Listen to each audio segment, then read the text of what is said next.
हाँ, बहुत से ऐसे लोग हैं जिनको जापान ट्रैवल करना पसंद है। मैं भी उन्हीं लोगों में से आता हूँ और मेरा भी ये सपना है कि एक बार लाइफ में जापान विज़िट करूँ। पर जापान इज़ रियली एक्सपेंसिव और बहुत ज़्यादा ही पैसा लग जाता है।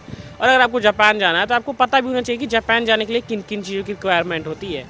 मतलब पहला तो आपको पता ही होगा कि पासपोर्ट चाहिए, वीज़ा चाहिए और उसके बाद फ़्लाइट बुकिंग। सो इन सब में कितना खर्चा आ जाता है?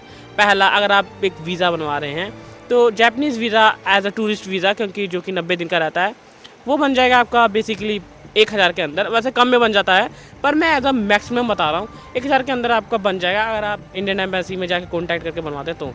दूसरा, पासपोर्ट जो कि 1500 का बन जाएगा इंडिया के अंदर और एज़ अ वीक लग सकता है, कुछ दिन भी लग सकता है। अगर आपको फ़ास्ट पासपोर्ट चाहिए तो आप 2000 रुपीज़ पे करके एज़ अ फ़ास्ट पासपोर्ट आप अप्लाई करा के ले सकते हैं और कुछ पुलिस वेरिफिकेशन होगा, उसके बाद आपको पासपोर्ट मिल जाएगा। उसके बाद जापान की सबसे बड़ी चीज़ ये है फ़्लाइट, क्योंकि जापान का वीज़ा और बाकी सब चीज़ें नॉर्मली मिल जाएंगी, क्योंकि जापान के वीज़ा का प्राइस रियली बहुत ज़्यादा कम है। पर जापान जाना ही सबसे बड़ी दिक्कत है, क्योंकि जापान इधर से बहुत दूर है, 7 समुंदर पार है, इसलिए फ़्लाइट टिकट्स बहुत ज़्यादा ही एक्सपेंसिव हो जाती हैं। क्योंकि अगर आप नॉर्मल फ़्लाइट, अगर आपको नहीं पता तो 30 से 40 हज़ार रुपया पर फ़्लाइट का खर्चा है, मतलब 1 राउंड। मैं एक पर्सन की बात कर रहा हूँ।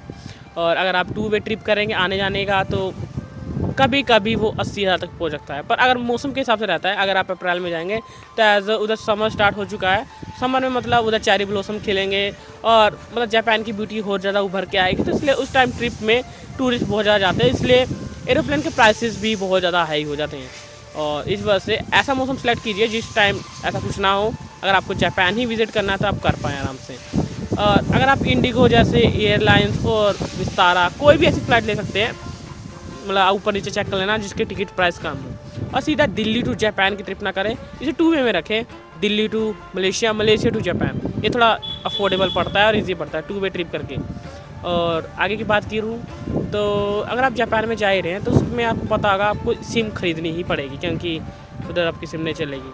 और अगर आप चाहते सिम चले तो आपको शायद एक ऐसा आईफोन होना चाहिए जिसके अंदर ई सिम सपोर्ट करता हो, वरना आप उधर से जाके सिम खरीद सकते हैं। बस सिम उधर अगर आप 1 वीक के लिए खरीद रहे हैं तो उसके अंदर सिर्फ नेट मिलता है, वो भी 2 GB या 1 GB, वो भी 9000 रुपये का सिम पड़ता है। तो मेक श्योर अगर आईफोन होगा तो बढ़िया होगा, ई सिम सपोर्ट होगा तो सही रहेगा। और आगे बात कर ले, जापान के अंदर आप कहाँ घूम सकते हैं। तो घूमने के लिए आपको जेपी पास चाहिए। जेपी पास क्यों? क्योंकि आप नॉर्मल बुलेट ट्रेन के अंदर जाएंगे तो उसका पास बहुत ज़्यादा महंगा मिलेगा, क्योंकि बुलेट ट्रेन बहुत ज़्यादा फास्ट होती है, तो आपकी टाइम की वैल्यू करती है, तो इसलिए प्राइस हाई लेती है। मतलब 9000 रुपये, 12000 रुपये ऐसा बुलेट ट्रेन चार्ज करती है।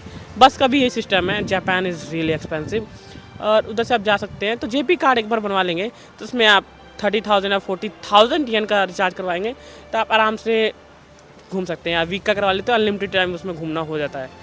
उसके बाद फूड और अकोमोडेशन का देख लें। अगर आप किसी होटल में स्टे करते हैं तो उस हिसाब से मैक्सिमम मान के चलिए 10,000 rupees in Indian currency 1 days या 1 नाइट स्टे, और पर डे 1000 रुपीज़ अगर खाने का, अगर 1 हफ्ते का है।